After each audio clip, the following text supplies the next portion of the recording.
Hello বন্ধুরা, কেমন আছো সবাই? আশা করছি সকলেই খুব ভালো আছো। আজকে আমি তোমাদের সঙ্গে শেয়ার করব আমার বাবা কিভাবে মাংস রান্না করে। আমার বাবার হাতের মাংস খুব টেস্টি খেতে হয়। আর আজকে মাংসটা কাঠে রান্না করা হচ্ছে, কারণ কাঠের মাংসটা আমাদের বেশি টেস্টি খেতে হয়।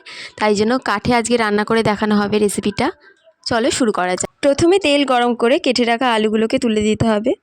তারপর আলুগুলো হালকা ভাজা ভাজা হয়ে এলে দিয়ে দেবো পেঁয়াজ কুচি। তারপর কিছুক্ষণ হালকা নাড়াচাড়া করার পর দিয়ে দেবো চিকেন। আর চিকেনটা দেওয়া হয়ে গেলে দিয়ে দেবো স্বাদ মতো নুন। তারপর খুব ভালো করে আলু, পেঁয়াজ, চিকেন সব একসঙ্গে মিশিয়ে নিতে হবে। আর মশলার জন্য এখানে ব্যবহার করা হয়েছে আদা রসুন বাটা আর কাঁচা আমের কুচি। মানে এখন গরমকাল চলছে, তো একটু অন্যভাবে চিকেনটা বানানোর চেষ্টা করা হয়েছে। ভাবলাম হয়তো ভালোই লাগবে খেতে, একবার ট্রাই করে দেখা। আর টমেটো না দিয়ে এখানে টমেটোর সস ইউজ করা হয়েছে। তারপর সমস্ত মশলা খুব ভালো করে মিশিয়ে যখন চিকেনটা কষা হয়ে গেছে, তখন তো আমাদের একটা আবদার থেকেই যায় যে কষা মাংস খাওয়ার। তো আমিও সেরকম চেয়ে নিয়েছিলাম বাপির থেকে, বাপি দিয়েছিল।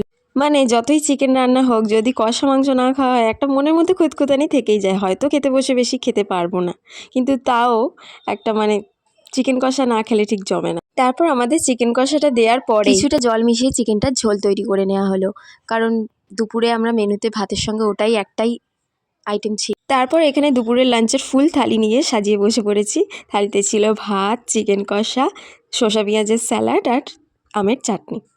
তারপর সন্ধেবেলা একটু আমি, মা, বুনি তিনজনে মিলে বসে চা বিস্কুট খেয়ে নিলাম। তারপরে চা খাওয়ার পরেই দেখলাম দুপুরের লাঞ্চের একটু ভাত আর চিকেন কিছুটা বেঁচে গেছিলো। তো ভাবলাম এটা দিয়ে কিছু রেসিপি ট্রাই করা যাক।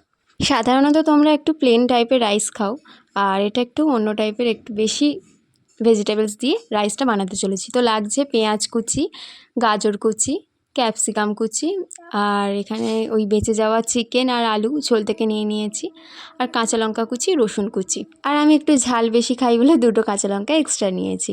এই ভেজিটেবলসগুলো লাগছে, আর তো লাগছে বেঁচে যাওয়া ভাত। চলো তাহলে শুরু করা যাক। প্রথমে কড়ায় তেল গরম করে নিচ্ছি। তারপর তেলটা গরম হয়ে গেলেই দিয়ে দেবো পেঁয়াজ কুচি, ক্যাপসিকাম কুচি, ওই পেঁয়াজ, ক্যাপসিকাম, রসুন, গাজর কুচি, যা যা কুচি ভেজিটেবলস কুচিগুলো ছিল দিয়ে দেবো। এবার স্বাদ মতো নুন, যেটা না দিলে রান্না একেবারে টেস্টি আসবে না। তারপর সমস্ত উপকরণ খুব ভালো করে মিশিয়ে নিতে হবে। এবার সবজিটা কিছুক্ষণ নাড়াচাড়া করে হালকা ভাজা ভাজা হয়ে এলেই ওই বেঁচে থাকা যে ওই আলু আর চিকেনটা যে রেখে দিয়েছিলাম আগে থেকে, ওইটা খুব ভালো করে মিশিয়ে নেব। এই চিকেন আলুটা চাইলে তোমরা নাও দিতে পারো, যে ভেজিটেবলসটা দেওয়া আছে সেটা দিয়ে করলেও ভালোই খেতে হবে। আমি চিকেন আলুটা জাস্ট ছিল বলে দিয়ে দিয়েছিলাম। এবার সমস্ত মশলা ভালো করে মিশিয়ে তারপর ভাত যে ছিল বেঁচে থাকা ভাতটা দিয়ে দেবো। এবার সবজিগুলো ভালো করে মিশিয়ে নেব। আর স্বাদ মতো চিনিটা কেন দিলাম, চিনিটা দিলে রান্নার টেস্টটা আরও বেড়ে যায়, কিন্তু তোমরা চাইলে এটা স্কিপ করতে পারো। তারপরে দিয়ে দিলাম গ্রিন চিলি সস আর টমেটো সস। এবার সব কিছু দিয়ে একসঙ্গে খুব ভালো করে মিশিয়ে ভাজা ভাজা হয়ে গেলেই নামিয়ে নিলেই তৈরি চিকেন ফ্রায়েড রাইস। বিশ্বাস করো, এটা অসম্ভব সুন্দর খেতে হয়। আমি তো প্রায়ই ট্রাই করি বেঁচে যাওয়া ভাত থাকলে। তোমরাও ট্রাই করে দেখতে পারো, মন্দ হবে না। রাইসটা আমি বেঁচে যাওয়া চিকেনের ঝোলটা আর স্যালাড দিয়ে ট্রাই করেছিলাম। তারপরেই বেরিয়ে পড়েছিলাম একটু বাপির সঙ্গে, কালী পুজো হচ্ছিলো, কালী পুজো দেখার জন্য। এখানে অনেক মানুষেরা মানত করে এসেছেন তাদের নিজেদের মনস্কামনা পূরণ করার জন্য।